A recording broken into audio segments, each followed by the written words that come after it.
Welcome to the Two Geeks and a Microphone podcast, your one-stop shop for television, movie, video games, comic books, book reviews, and more. Now, without further ado, here's Steven and Mike.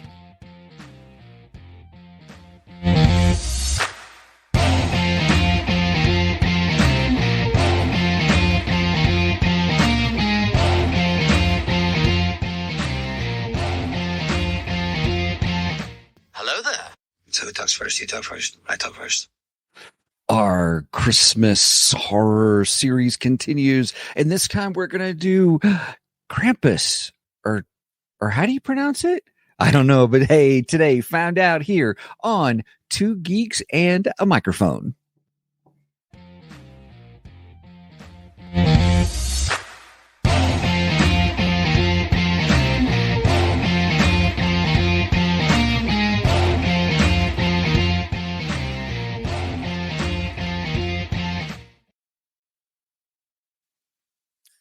Hello there.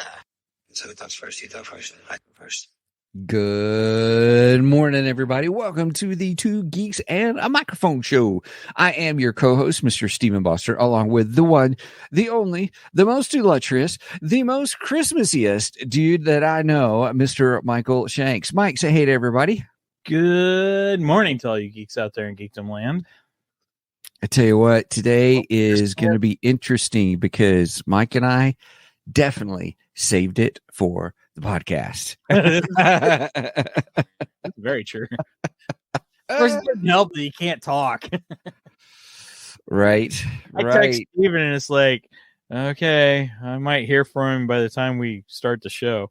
And maybe not. And that's on Monday. Always somewhere, always doing something. Yeah, that's true. Right. So, oh my goodness. So yeah. So hey everybody, we are doing a really fun series on Christmas horror movies. And if you didn't catch our last week's show, which was kind of the first one that we did, and was pleasantly surprised.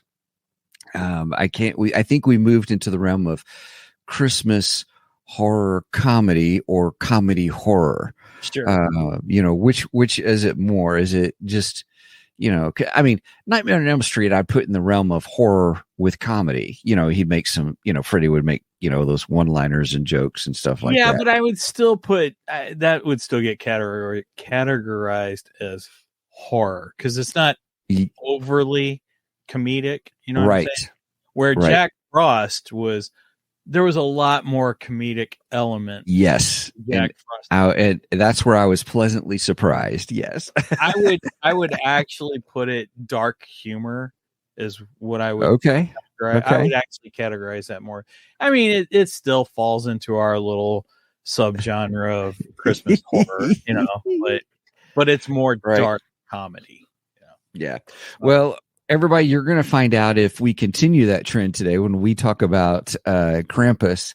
And is that how you say it? What did we say at the beginning of the show? Hey, Megan. No. Mic up Alexa. No. And ask Alexa. We're arguing over how to pronounce the name of the character. I say Krampus. She says Krampus. I still think it's Krampus or a Krampus, or I don't know. Who knows? But Alexa is so funny because you ask Alexa, hey, Alexa, how do you say Krampus? You pronounce Krampus. Well, thank you. All right. Well, we'll deep dive more into that, everybody, here in just a few minutes. But we're going to go ahead and get into our geeky news for the day.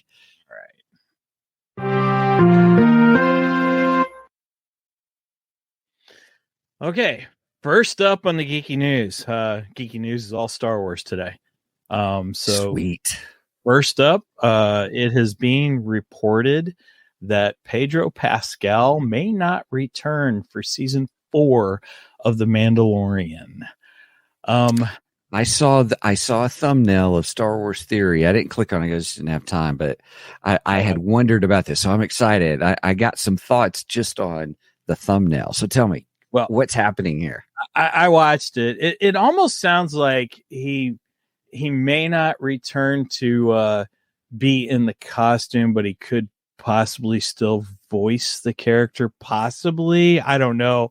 It sounds like there's scheduling conflicts between that and I guess what is the other series he's in on based on that video game? The Last of Us? Yeah, The Last of It. I think I don't know. Anyway, I think it's The Last of Us. Anyway, I got things to say about Pedro not returning, being in the costume, and here's what I have to say. Meh. I got news for everyone. Was he really ever in the costume anyway? Exactly. Oh, I'm sorry. So here's the thing. Friend of the show, Dominic Pace, who he played what's the Mandalorian, or not the bounty hunter. I can't think of the name of his bounty hunter, but he played one of the bounty hunters in Mandalorian. Oh yeah, I bought one of his signed comic books. Yeah, I did too. And yes, I also got a somewhere over by Megan. I've got a challenge coin from him. Really cool. Really nice. If Megan can find it, I'll show it to you. But anyway, so when I met him twice, I got to meet him twice because he came out to Belleville twice I had that toy store, which is on the show.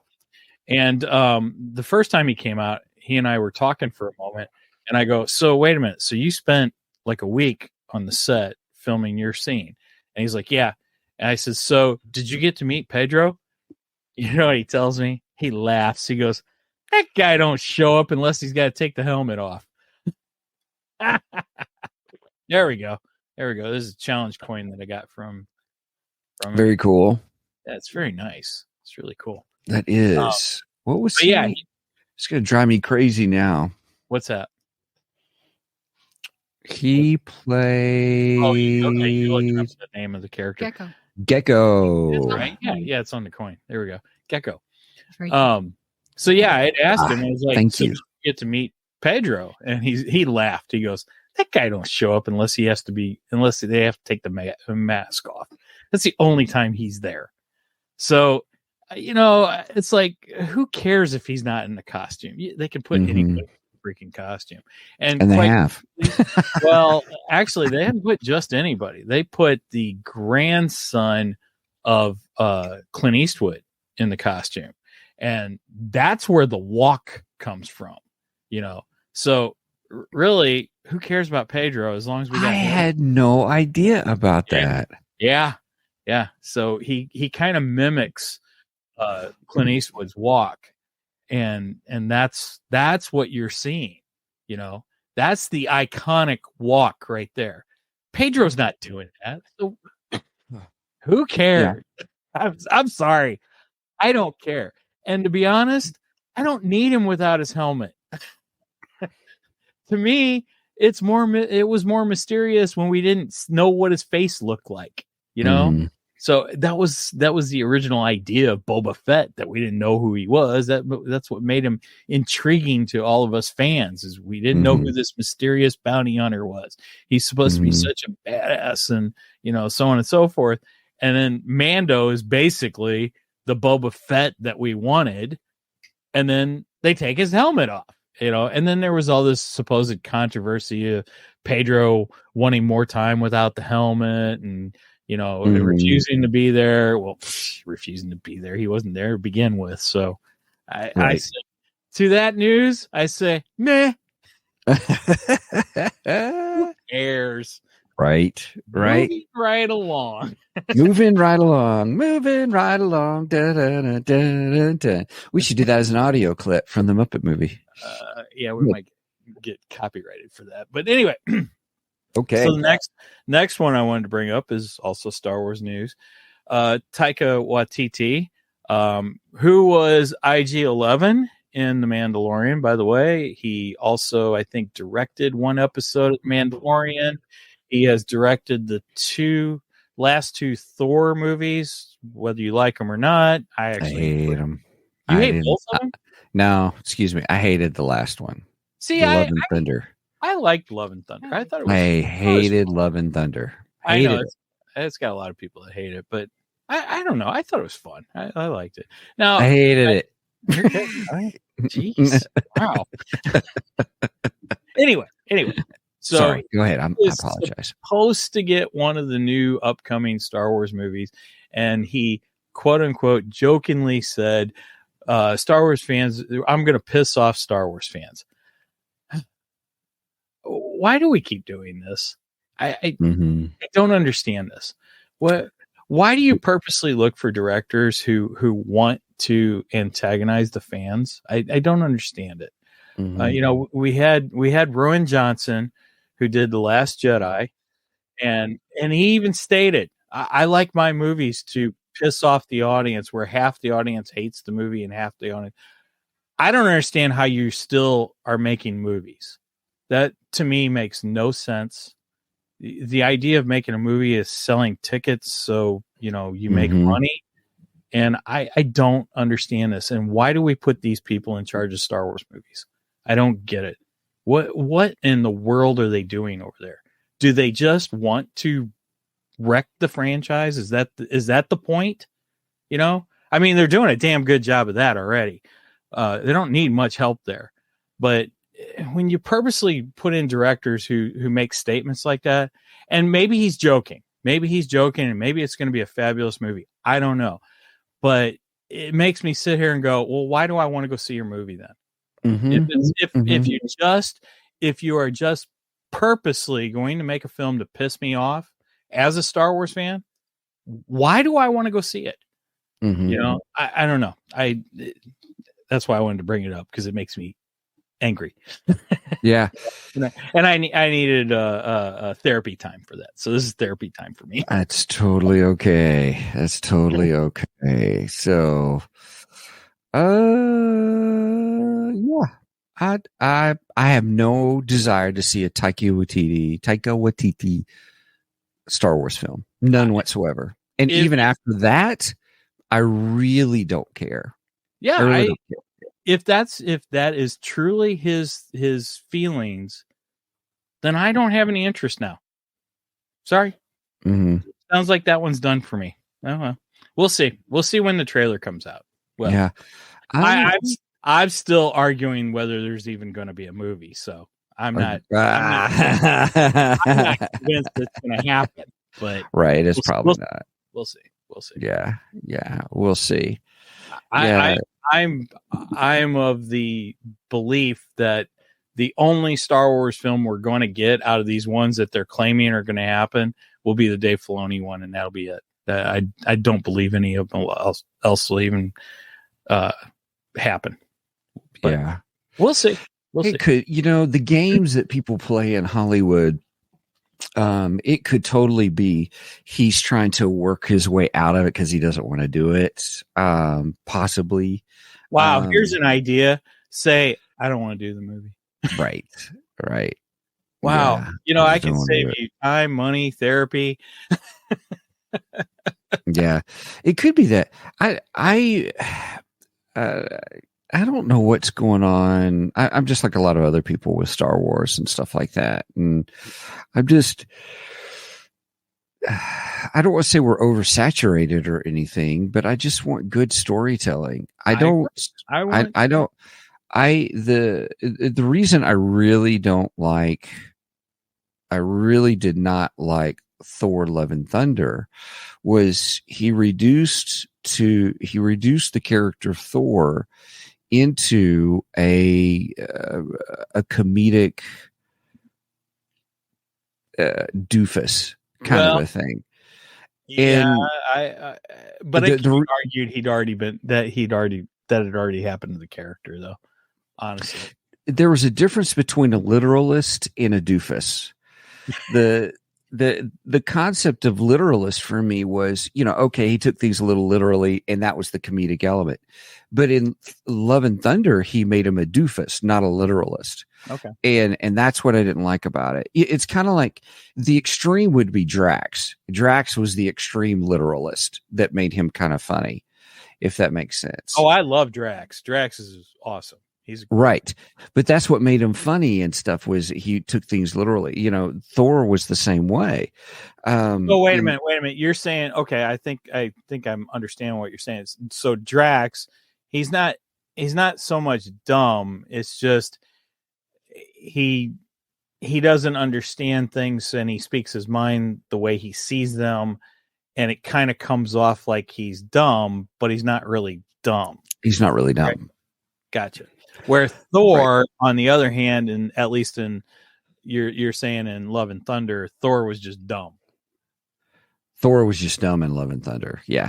The uniqueness of the Thor series was just the whole aspect that here's someone it was the out of place. It didn't understand and know. And that was the comedic element kind of. Well, I think he went with the stereotypical, big, strong guy is the dumb guy. That's what he went.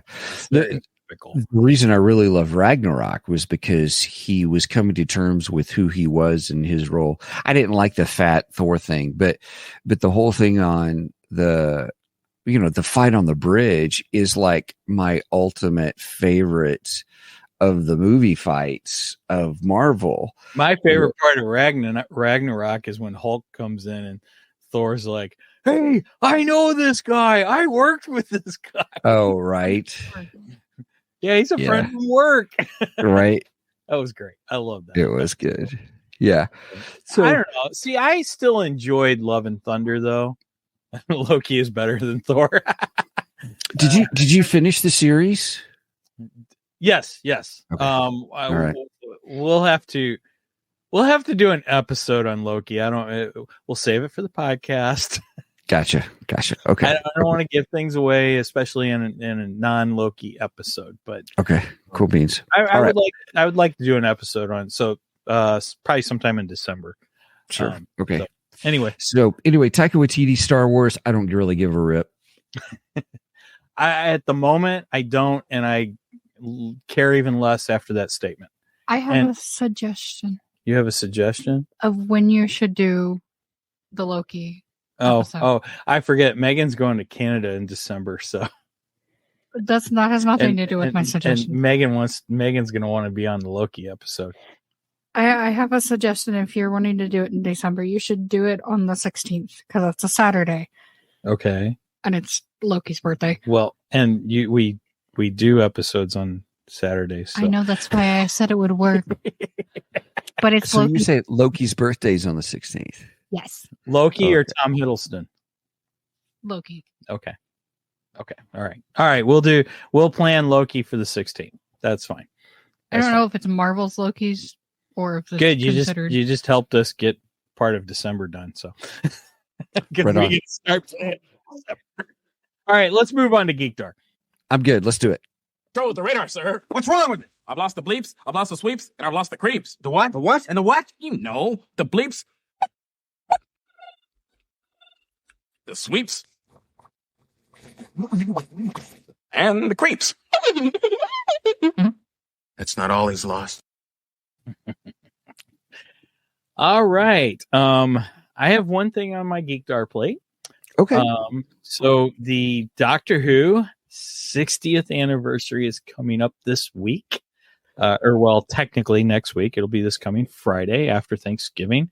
It will be the first part of 4 episodes, I believe, where David Tennant, the 10th Doctor, is returning as the 14th Doctor. New boss, same as the old boss. But anyway, one of my favorite rock bands, which happens to be a British band, which happens to be named The Who. Anyway, everything in this got to connect, right? So, yes, David Tennant is coming back, and David Tennant is amazing. He is a fantastic Doctor, and I'm looking forward to him being back behind the Council of the TARDIS.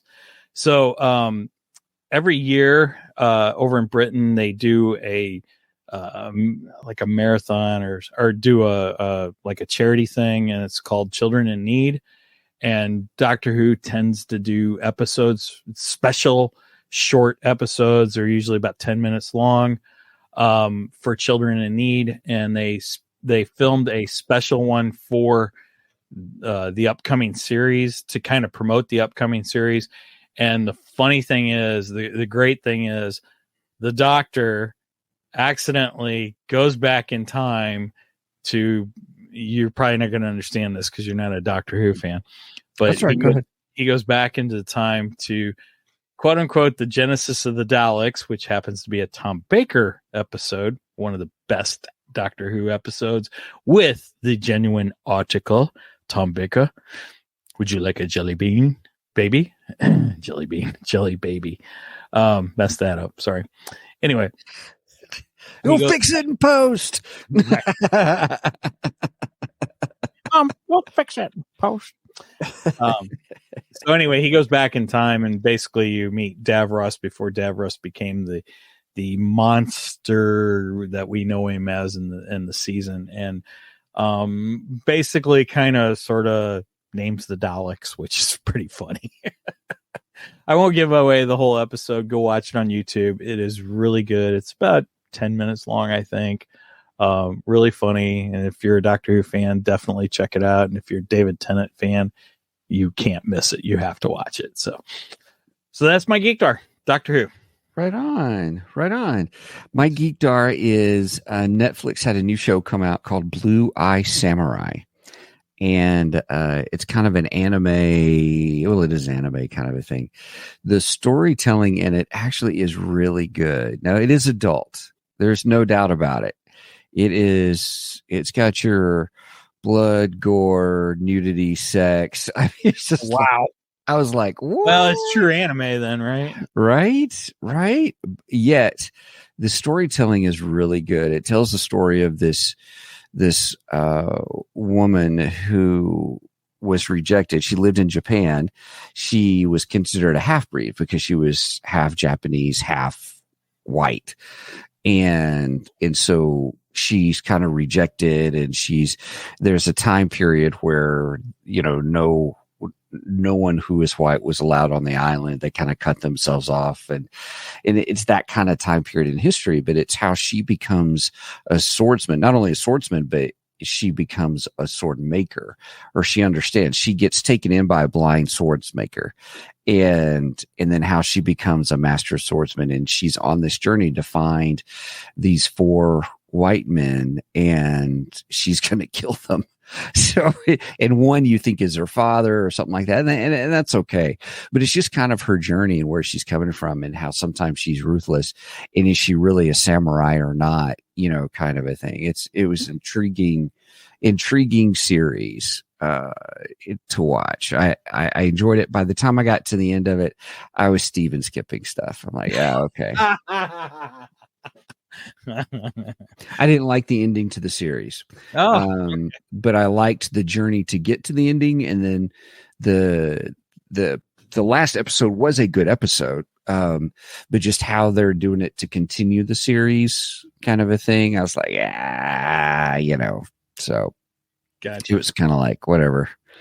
It kind of fizzled out then. It fizzled right at the very end. The last That's a bummer. Fizzled, yeah.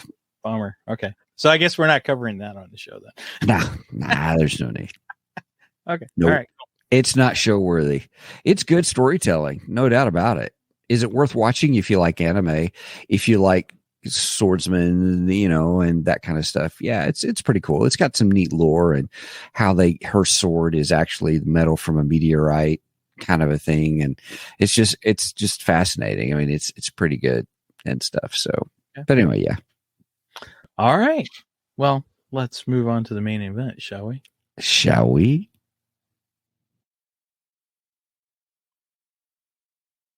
It's time for the main event. All right. Krampus. That's how you say it. Krampus. Before we get into the main event, I did want to mention that next week we will definitely be having a crossover with our friends from 3 Geeky Dads. Unfortunately, Yeah, I believe Derek is not going to be able to be with us, but as far as boo, Derek. Listen, but if I can't get all of them, I get none of them. No, I'm just kidding. I'm teasing everybody. no, I love Derek. Not. But we actually I enjoy all those guys. Actually, I do too. They're great. They're fantastic. But they are coming on, and we are all going to review another Christmas horror movie, Werewolf Santa. And I cannot wait to watch this. And then I have one more announcement. I am going to have a meetup with our friends Jeff and Zig from Nerdery and Murdery. Yay! And me and my wife, we have made a last minute decision, and we are going to go to Dallas, Texas to see my beloved Dallas Cowboys play the Detroit Lions on December 30th. And that's not a last minute. That's like 6 weeks away. Yeah, well, it came up quick. You recently made the decision and quickly made the decision that you will go. Oh, I got it. I thought you were like going like really quickly. So, well, no, I mean, we're going at the end of December, but I mean, that's you had to get your tickets. Well, yeah, exactly. Oh gosh, those are expensive. But yeah, when's the last time you've been to a football game though? Well, last time was last year. I went and seen St. Louis Battlehawks. Nah, that doesn't count. NFL yes, game. It does count. No, that's XFL. Last NFL game I went to would be the Dallas Cowboys against the St. Louis Rams. It was the last time Dallas played in St. Louis before the dreaded Rams went back to freaking LA. I hate the Rams. And I hate Kroenke even more. But anyway, that's a different story. But yes, plans are in work. We are going to meet up with our friends Zig and Jeff. We are also going to meet up, or we're hoping to meet up with listener John Keller, who we've also had on the show. Yeah, so that'd be great. Really super excited. I get to go see the Cowboys. I get to go meet some great friends face to face, and it's going to be fabulous. I'm looking. It's going to be good. Very cool. Very cool. All right. Krampus. All right. Let me give a little background on the character Krampus. So, so which movie are we doing? And then we can connect it with the stuff, because we got to tell people what we're doing. Not just Krampus in general, but we watched, was it 2015 Krampus? Yeah, I didn't have the IMDb up. Sorry. Oh, that's okay. I had something. Big deal. That's all right. We just did the movie, but we're gonna. I would love to hear the background. I'm sorry. Hey, tell me the background of Krampus, and then we'll talk about if that's what we get in the movie. Okay. All right. So Krampus is a figure from the what? Nothing. Hey, what was your score? I'm just kidding. I'm messing Mike up, everybody. I'm gonna take a drink of my coffee. Sweet. Did you put anything else in your coffee this morning? No, but I think you've had something today. I think it's just the speed. Anyway.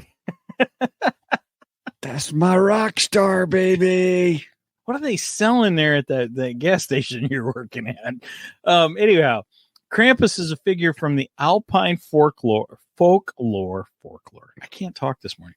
Alpine? Did you say Alpine? Yes, Alpine folklore. Interesting. You can help me with the next word, okay? Not the next word. Just let me finish. Particularly, maybe you could have helped me with that word. In Germanic. I don't know how you say that. Germanic. And, what? Germanic's fine. It just depends on. Yeah. Okay. It's a German oriented German. Right. German countries. Germanic. Okay. Germanic and Austrian traditions. Originating from Germanic paganism, Krampus or or however you say it, is often depicted as a horned Anthropomorphic. Yes, thank you. Maybe I should just let you read this. It's okay. Go ahead. Creature with there's too many words I can't pronounce. Creature with a demonic appearance. The name Krampus is believed to come from the German word Krampen, meaning claw. The claw. Traditionally, Krampus is associated with St. Nicholas, contrasting the benevolent figure of Santa Claus. While St. Nicholas rewards good children, Krampus is said to punish the naughty ones. This dark companion is often portrayed carrying chains, bells, and a bundle of birch branches to swat and whip misbehaving children. In some regions, there are Krampus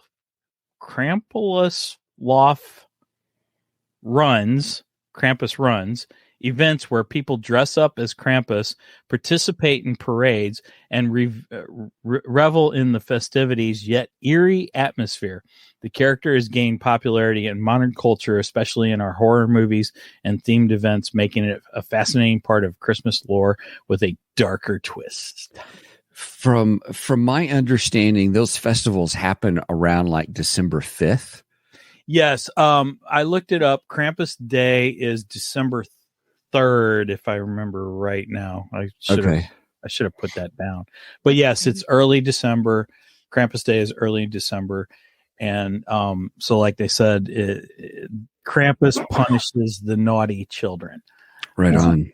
And basically he more or less canes them. December 5th. December 5th. Okay, Steven, you were right. I'm sorry. Ooh, record that. I'm just kidding. Well, we did. We are. Also, hi, Angie. Oh, is Angie on? Hi, Angie. Hi, Angie. Speaking of Germany, Angie's in Germany right now. Oh, she can tell if they got Krampus Day going on this year.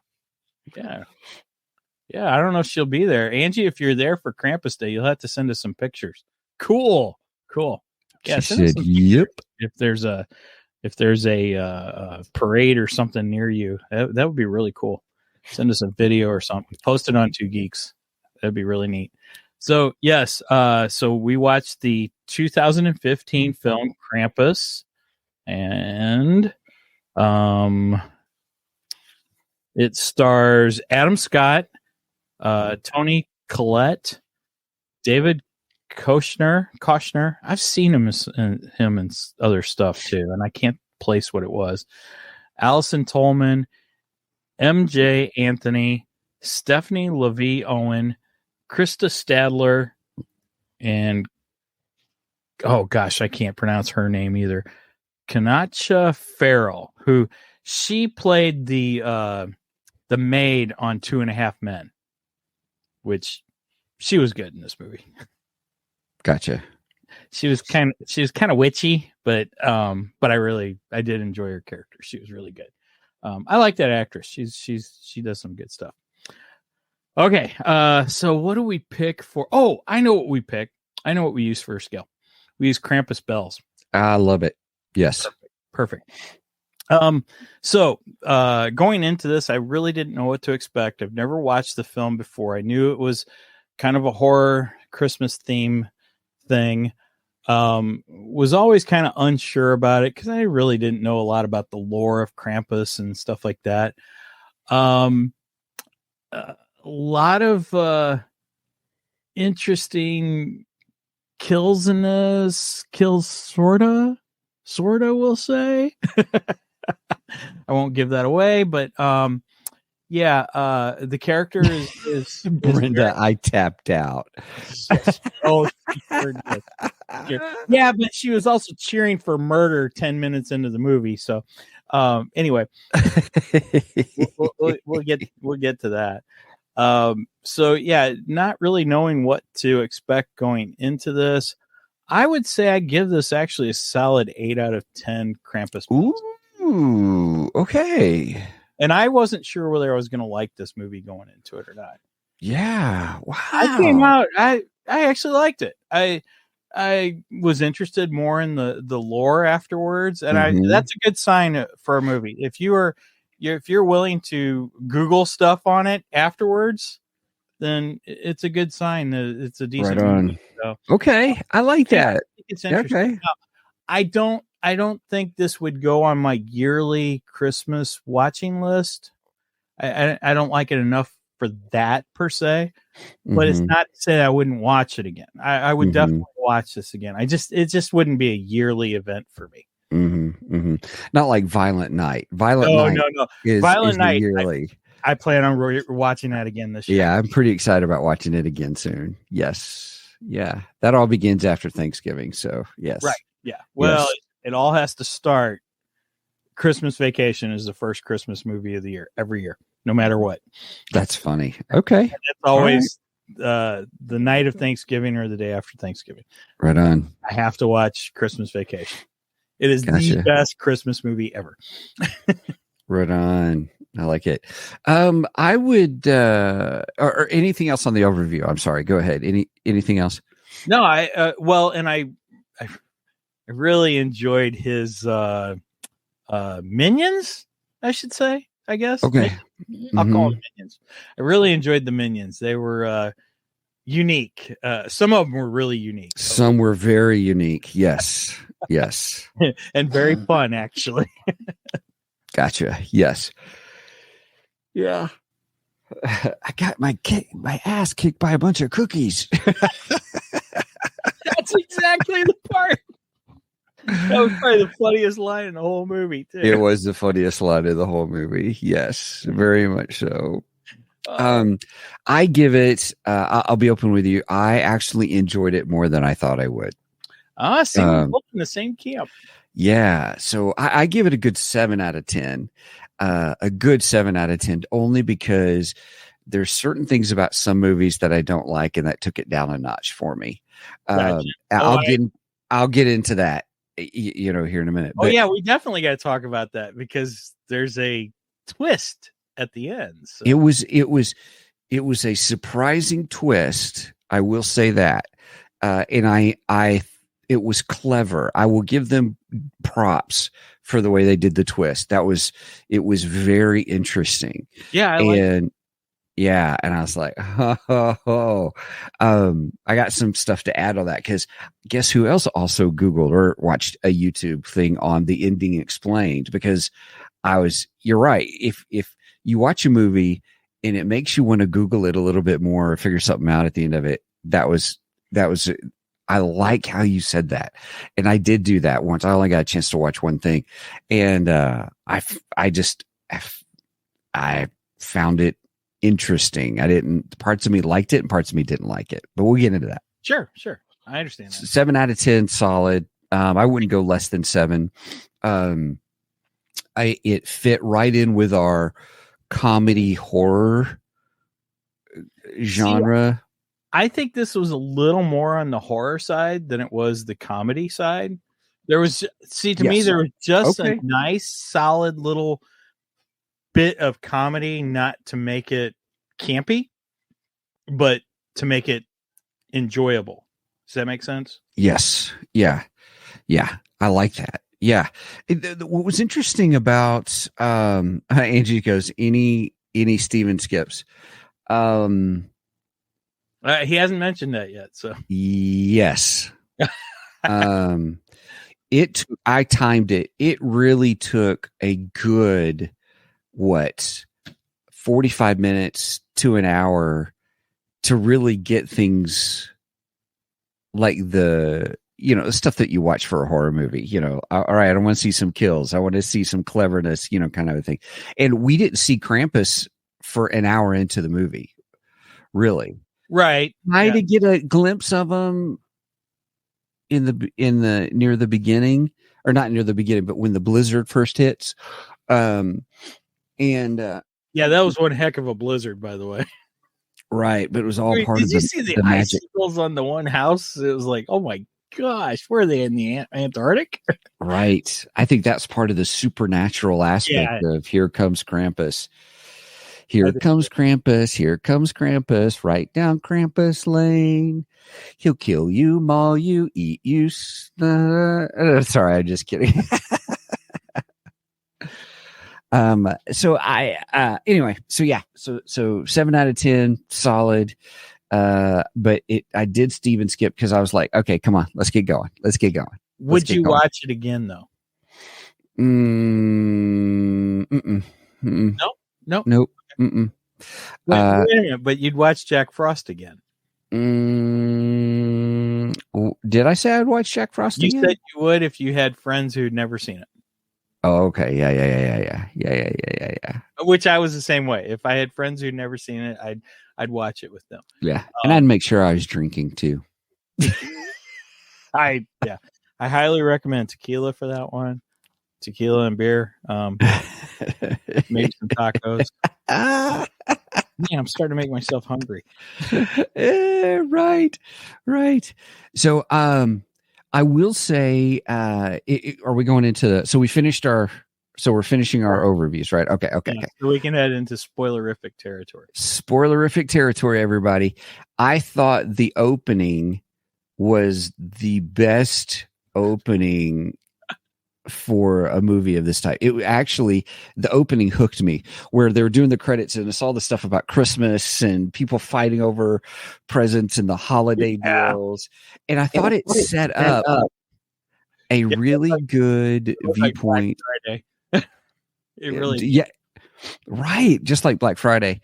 I thought it did a really nice setup on the concept of what has Christmas become. Oh, very good point. Yeah. And there is a deeper level to this movie. There really is. The more of a supernatural viewpoint on Christmas in the, from. Oh, dang. Steven's about to preach to us. If you lose the no. But if you lose the Christmas spirit, kind of a thing. If you've really lost what Christmas is all about, because it was very much it was setting up. I want people fighting over stuff, and it did bring back some. Sorry.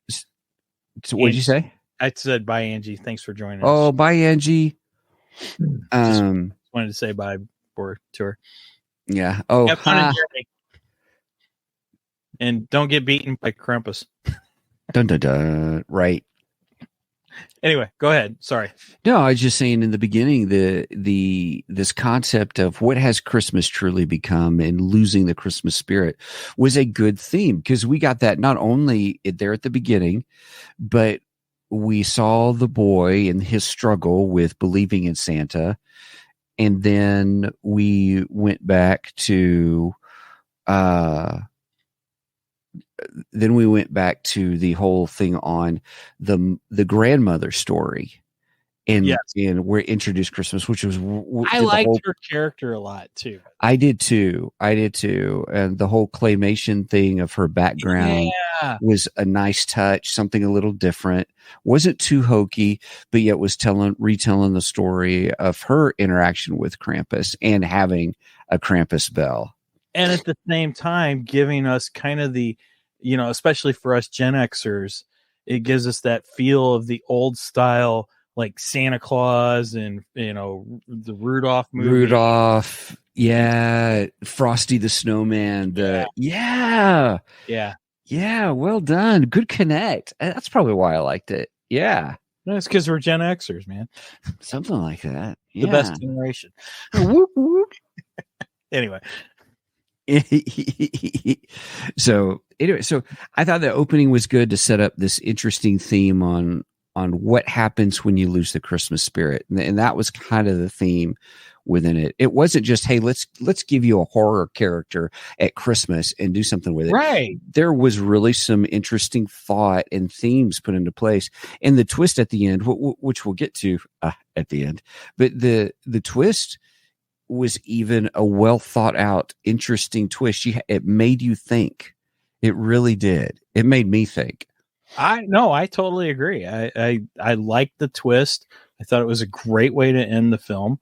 And it was sort of a happy ending. Yep. It was a happy ending with a warning. Let's put it that way. Mm-hmm. Happy ending with a warning, you know.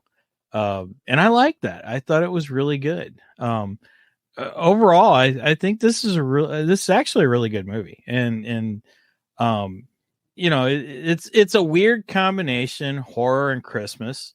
You know, that no matter what, that's a strange combination because I in the past I was not open to this kind of thing. You know, I like horror films. I'm a huge fan of the Halloween franchise. I'm a big fan of Nightmare on Elm Street franchise. You know, so I'm not adverse to horror films, but there was always something in me that's like, horror and Christmas, it's just not right. You know, and I don't know, I guess I've gotten more twisted as I get older. And I've become a little more open to this weird subgenre. And so far, I'm liking what I see. Right on. I like that. Yeah. And I think this fits well with the Santa Claus, St. Nicholas lore. That was another thing I liked, you know, because it plays off of Santa Claus. It's basically saying that Krampus is Santa's shadow, more or less, his kind of darker side, which I find interesting and intriguing. Mm-hmm. There's some interesting lore in there. Absolutely. It was one of the things that I guess when you described it earlier, Krampus is really kind of how do they do it? Like a goat figure, but that goat figure was wearing a human face. Right. And it was like, kind of a thing. And he's got a big long tongue, kind of like Gene Simmons. They got Gene Simmons to play the part. Awesome. Oh, that would have been awesome. I would have probably given it a 10 if Gene would have played Krampus, but that's funny. Yeah. So what other favorite parts did you have within the movie? The gingerbread man. I just love the gingerbread man. That was so funny.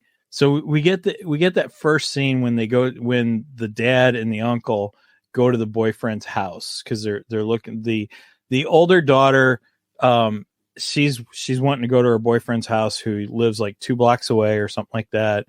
And the dad's like, oh, go ahead, you know, and the mom's like, I don't know, the weather was crazy, insane.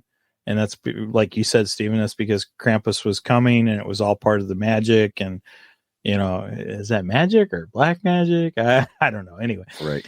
But anyhow, so she leaves and unfortunately she gets killed on her way. Spoiler. Now I was kind of like, wait a minute. Why are they killing her? She's not really a bad kid per se, you know? Mm-hmm. You know, I thought the same thing. I'm like, this is kind of weird. I don't know if I like this part of it. You know, I like to see the bad people get the comeuppance. Exactly. So yeah, like the cousins when they're being jerks and they start picking on Max, the son, who's pretty much the star of the movie. I was like, when they were picking on him at the table, I was like, you're dead. Oh, that's when Brenda starts cheering for murder. Oh, I can't wait till Krampus comes and kills you. That's what she said. Murder. I looked at her and go, wait a minute. You didn't want to watch this. Now you're cheering for murder. Okay.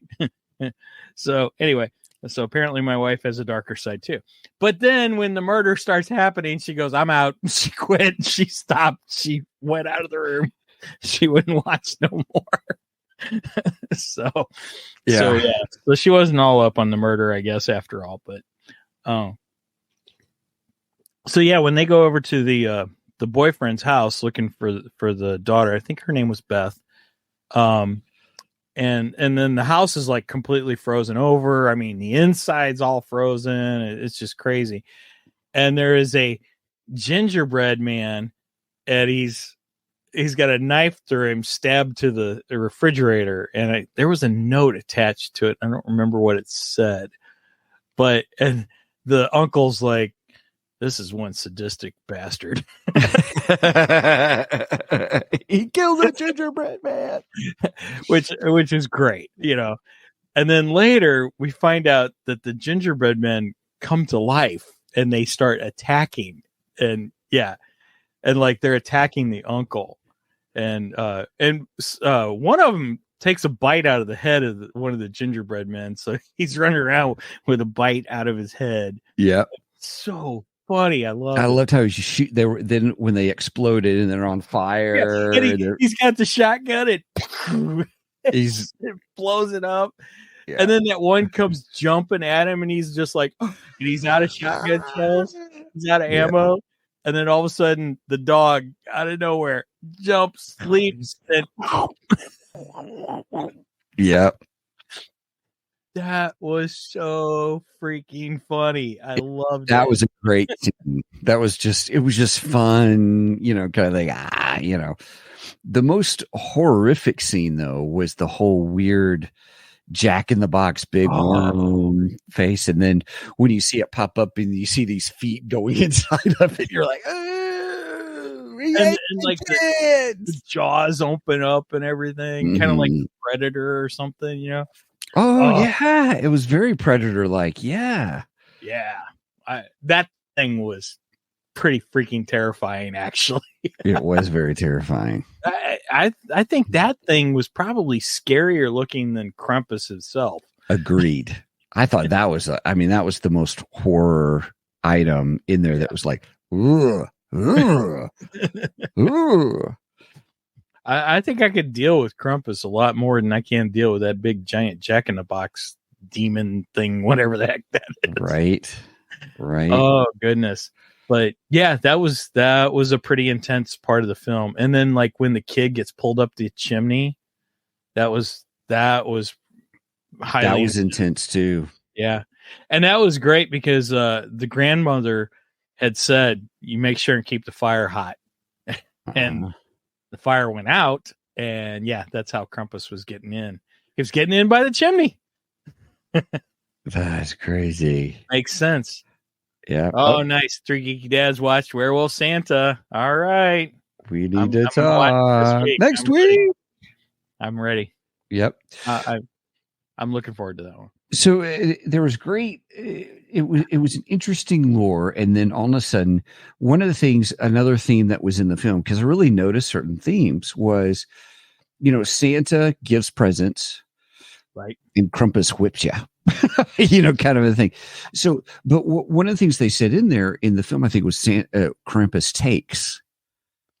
So, which I always thought was really interesting, because I don't think the Krampus bell was ever a gift. It is an aspect of an exchange of a token of saying, here's your wish, you know, because he drops the bell and wrapped around it was his ripped up Dear Santa letter. Yeah. And I thought, okay, so, you know, so then we get this whole scene near the end of where pretty much everybody's dead, you know, except for the kid. Except for the main kid, Max, the one who ripped up the letter. And I think there's a reason for that, because I think really Max probably had the most Christmas spirit out of them all. And unfortunately, Max was starting to lose that Christmas spirit. So, because he goes into the film, you know, he's ready for Christmas. He's hopeful. He's asking Santa for not just gifts, but he wants his parents to be more loving to each other. Because he feels that his parents are not doing well relationship wise. That dad's working too much, so on and so forth. And I think it's a worthy thing to ask for Christmas. I think that was great. But it's showing that he still kind of has the Christmas spirit. He's looking forward to Christmas. He's looking forward to time with his mom and dad, so on and so forth. And then the in-laws show up and ruin everything. Yeah. And what's interesting is I'm going to juxtapose the beginning and the end, and I want to talk about the middle, and then I want to talk about the end. So with the family and stuff, this is everyone. So when the relatives come in at the beginning, they just kind of kill the Christmas spirit. Brenda had a really good point there. Doesn't Krampus leave the wisher alive to carry on the tradition to remember? That's actually really good because we find out he left the grandmother alive. She was the only one that survived in her ordeal. So, I don't know. That's a good point. Anyway, sorry, I didn't mean to interrupt you, Stephen. I just wanted to bring that up. Yeah. The thought process was just at the beginning where you were saying with the family and how they come and ruin everything. It's interesting that by the end, if you notice that the families were by the time we got to the end and everyone was dropping one by one, when everybody was dropping one by one, other than the kids, but the parents were all sacrificing themselves for each other. There's kind of this theme of sacrifice, of where even at the very, very end, when the boy was like, leave them all alone, but take me. And it was the ultimate sacrifice, kind of saying, it was the choice that I give up, where the other ones were like trying to save each other as families and their different family parts. And they got, they all got killed in some, interesting way. But at the end, so there's this almost a sacrificial theme where love and sacrifice, bringing back that Christmas spirit to each and every one of them, but through a murderous rampage kind of a thing. And I thought that was interesting in the storytelling, was by the time we get to the end, and then the boy was like, no, take me.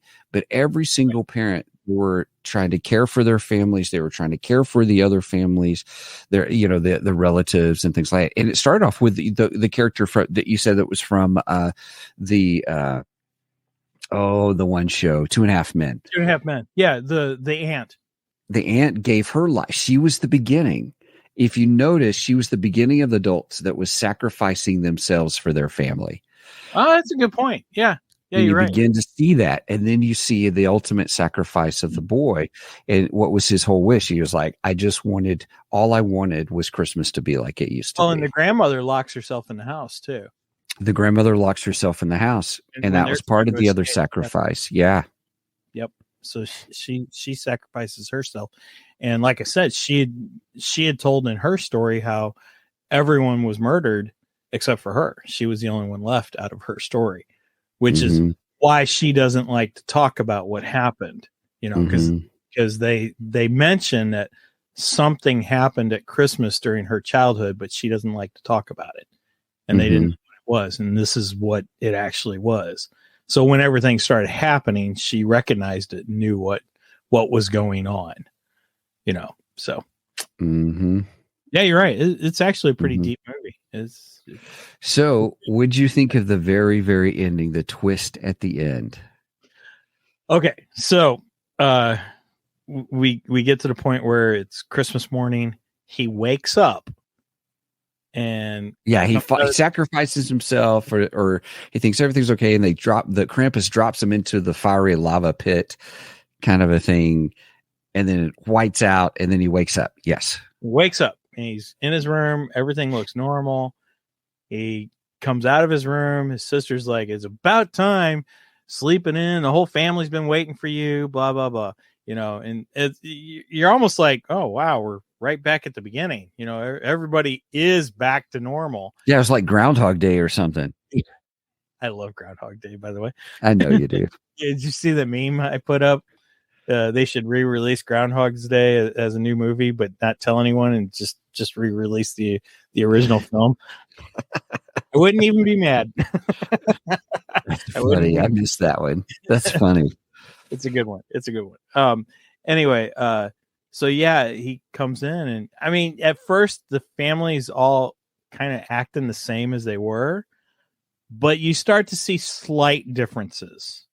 They're not quite as mean as they were in the beginning, like his cousins, they're still annoying, but they're not annoying to where they're the point of being bullies. You know what I mean? Where in the beginning they were nothing but bullies. And at this point they're just like, yeah, you're my annoying cousins. Okay. All right. That kind of thing. So you could tell there's a slight difference in the family, but it's not enough to make you feel like it's out of place. And so then they start giving gifts and stuff. And then he opens up a gift, and the gift is the Krampus bell. And he looks at it. And as soon as he looks at it, he starts to remember everything that happened.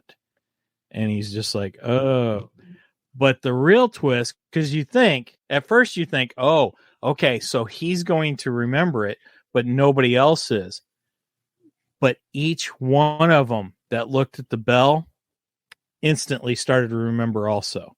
They all started to remember what had happened. And that's why I say it's a happy ending with a warning saying, look, you don't keep up the Christmas spirit, I'm coming back after you. And this time you ain't coming back. At least that's what I took from it. Well, I thought they were already captured. In other words, it was going to be because when it pans out them being inside a snow globe. Like they're all still within the house. Oh, see, I took that differently, but go ahead, finish. Well, I just mean from the point of view of they're all captured, destined to be there until they get the Christmas spirit. And I always say that because there was a comic book that went with the movie that was a movie adaptation.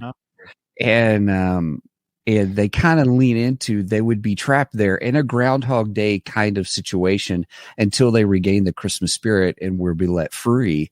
And I thought, okay, that kind of explains, because I was like, I can't handle them being captured in a snow globe for all eternity. And then when it pans out of Krampus's place, I need one thing here though.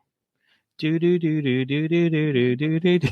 Right. That feels would very Twilight Zone-ish there. It was very Twilight Zone-ish because it was not really a happy ending. It was because I thought they're trapped. I didn't. That's interesting. Okay. Because then you see all the other people who were trapped, all these other snow globes that are all in Krampus's place, whereas all these. I took that totally different. So the way I took that is not that everyone was trapped. I looked at that as Santa Claus's snow globes. Because if you watch like the Santa Claus, he has all these snow globes. And that's one of the devices he uses. Santa Claus sees you when you're sleeping. He knows when you're awake. He knows if you've been good, bad, or good. So you better be good for goodness sake. The whole thing, right? And he uses the snow globes to see what's going on. And that's what I took it as. Krampus has his own snow globes, and he's watching everyone. He sees you when you're sleeping. He knows when you're awake. He knows if you've been bad, and I'm going to whip your butt for goodness sake. Right? Yeah, I saw it. The way I took it. I kept it still as a theme because Krampus is not Saint Nick. Well, what did the grandmother say? She said Saint Nick is what you make of him, I guess. There was that statement. Oh, wow. So we took, wow. I took it as a horror ending. I did, that they were trapped until they learned the Christmas spirit, and then maybe they would have had the opportunity to get out. Because that's why I had to go to some Ending Explains videos to go, okay, what did you guys? See, I just walked away from it going, yeah, those are the snow globes that Santa Claus uses, which again, he's almost like the evil reflection of Santa Claus, in my opinion. Shadow. He is the shadow of Saint Nick. You're right. Kind of a thing. So, hey, Mark's in the chat. Hey, Mark. Yep. So Mark had something to say. Let's see. Like Stephen, I thought they were trapped, but that's an interesting idea, Mike. It makes sense. Maybe it's left to us to decide. I think you're right. That's a nice way of saying that Mike looks at the positive and Stephen looks at the negative. Which is funny because we're not normally like that. I tend to look more towards the negative, and you tend to look more to the positive. So that is really weird that we came out on the opposite ends. On we this. Sure did. That's interesting. It was fun not talking about it before the podcast. Yeah. Oh, Well, Brenda said, I thought Stephen's Way. I looked it up and that's what they said. well, I'm not saying anyone's wrong, but that's just the way I took it at the end of the film. And then I went straight to bed. So, so I didn't have time to Google it last night and look for the ending. And I like Mark's comment. Oh, oops. There we go. Oh, no, that's See the glass of eggnog half full, Steve. Actually, that wasn't the comment I meant to click on, but Bizarro Santa. Bizarro Santa. That's awesome. I like the idea of Bizarro Santa. I kind of want that. Eggnog half full. We should work I love on it. that. Bizarro Santa. Right on. I don't know if we can get away with it because Bizarro is a DC property, but I think we can use the Santa Claus part of it. The Shadow of Saint Nick, though, is still like that. I still like how they did that. Krampus, the Shadow of Saint Nicholas. I think it's an intriguing idea, and I like your ending. I think that's intriguing. It's interesting. I didn't like the ending, but yeah. Well, see, I like that in a horror aspect, in a Twilight Zone, aspect. Yes. I'm a huge fan of the Twilight Zone. I love the Twilight Zone, especially the original, the real Twilight Zone. Yeah, starting on that new crap. That's not Twilight Zone. They don't even know how to rate Twilight Zone episodes. Right. Sorry. Twilight Zone disappeared when Rod Serling died. Sorry. There is no Twilight Zone after that. Well, the movie's okay. The movie's good because that mimicked the original series. But yeah. Anyway. So yeah, I like it in that I like your idea in that aspect, but I also like my idea that, it's just Krampus watching over people. And yeah. So, I like that much more better. Much more better. Right on. Cheers. Of course, when you really think about it, that's not exactly a happy ending either, because you still have a creepy demonic figure watching over you. Mm-hmm. And he knows when you're awake and he knows when you sleep. Mm-hmm. So yeah, so it may not be as happy ending as I may have portrayed it to be, but in the end, I like to think of this as the family was given a second chance and a warning. You do it again, I'm coming after you, but this time it sticks. Yeah. So anyway. Mark, his last statement. Mark, you do not know how apropos that statement is, because we started the show laughing about Alexa listening. That is so funny. Oh, okay. Yeah. Now it's Alexa. Okay, I didn't get that at first. She hears you when you're sleeping. She hears you when you snore. She hears you when you're up and out the door. Oh, Alexa is coming listening to you. She puts commercials on your Facebook page. Right. Oh my goodness. That is so true. I'm surprised Alexa didn't come on. Alexa, can you hear me? I'm here. I listen once I hear the wake word. Ask her how to say Krampus.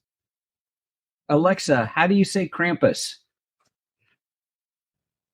Krampus is spelled Krampus. By the way, ask her you have a how new you notification. pronounce it. Do you want to hear it? No. Ask her to pronounce Krampus. Oh. Alexa, can you please pronounce Krampus? The word Krampus is pronounced Krampus. It is important to note that pronunciation can vary, and I may not have it right.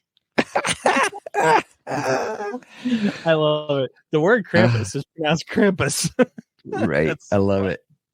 I love it. Okay. Well, I think that's all we got to say on Krampus. So, I would recommend, if you've never watched it, you're in this kind of thing, definitely give it a watch. It's a decent horror film, with, I think, a overall decent message. There's more to it than just Christmas horror with some comedy in it. There's some good themes in it too as well. Yes. Agreed. Yeah. Yep. All right. Well, cool beans, everybody. See, everybody needs to listen to Mark. Mark says, great movie. I'll go back and listen to the whole episode.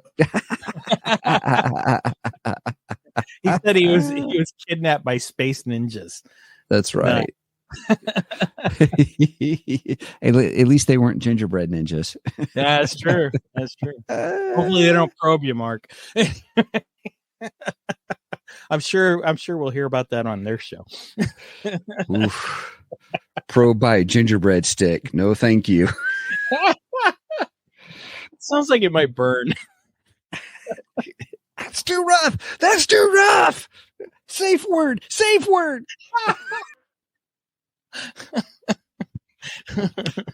Well, with that, everybody, thank you for joining us here today on Two Geeks and a Microphone. We're so glad that you joined us. Hey, by the way, if you would please check out our website at twogeeksmike.com. That's the number 2geeksmike.com. There you will find all things Two Geekdom, and I'm pretty excited. There's a link to our merch page, which this is the long version, but you don't need that anymore because Mike did a really cool job and put in this version. I don't get that. You still put the... I know, it's still fun to say. 2geeksmikemerch.com, and you will find all kind of fun Two Geeks merchandise there. You as complained for months. Sorry. I did. Guilty as charged. But hey, if you would love to help support us here on the show, we have a $1 tier, $2 tier, and a $3 tier to Ko-fi.com. Ko-fi, buy some Ko-fi. I don't know what I have in the Rockstar. I'm probably just super tired. So ko-fi.com/2geeks. You can help support us there. If you want to reach out to the show, hey, if you have a movie, Christmas horror movie that you'd like us to talk about, or any other topic that we love hearing from everybody, you can shoot us an email at show@twogeeksmike.com, and which is pretty cool. So, Mike, anything else you have to add? Just if you've went this far, please go and like and subscribe to us on both Facebook and YouTube. I'm very active on Facebook. You will find me there quite often. I'm always trying to post some funny memes, anything I find that I think will be appropriate for the Facebook page, I put up there. You will also get announcements of any kind of upcoming stuff for Two Geeks and a Microphone over there on the Facebook page. And as far as YouTube goes, please like and subscribe over there. Make sure you give the bell a tickle. Every time you do that, it will give you notifications of when we go live. That is not a gingerbread tickle, everybody. Just saying. No gingerbread over on Two Geeks and a Microphone, especially evil ones that try to kill you. Anyway, we are live every Saturday morning at 9 a.m. Central Standard Time. You do the math because I don't like math. And I think that's all I got. Thank you, Mark. Mark says, support my friends here or I'll come to put you in my snow globe. Oh no, Mark is Krampus. Now I'm scared. Don't let his kids know. Don't let his kids know. Oh, goodness. Okay. We love you, Mark. Yes, love you, Mark. And we will see you next week for Werewolf Santa, which Brian commented, we got to talk. Oh boy, I can't wait to watch this movie. I got a feeling it's gonna be so bad, it's gonna be glorious. Anyway, yes. And I bought this one, by the way. Right on. Nonetheless, next week will be Werewolf Santa. By the way, it is our 199th episode next Saturday. So, yeah. Wow. Wait a minute. Where is it? Yay! I thought we had the. Oh, here we go. Wow. That's the one I was looking for. So, yeah, our 200th is coming up. I don't know exactly what we're going to do for the 200th. I mean, it will still be in our Christmas horror theme, I believe, but we might try and do some little surprises here or there. We'll see what we can do. Sounds like anyway. I don't have a outro saying for this other than I don't know. Watch out for evil gingerbread men. And happy Thanksgiving.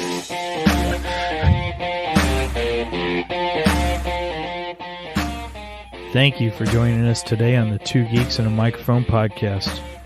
Tune in next week when we will have more news and reviews. Until then,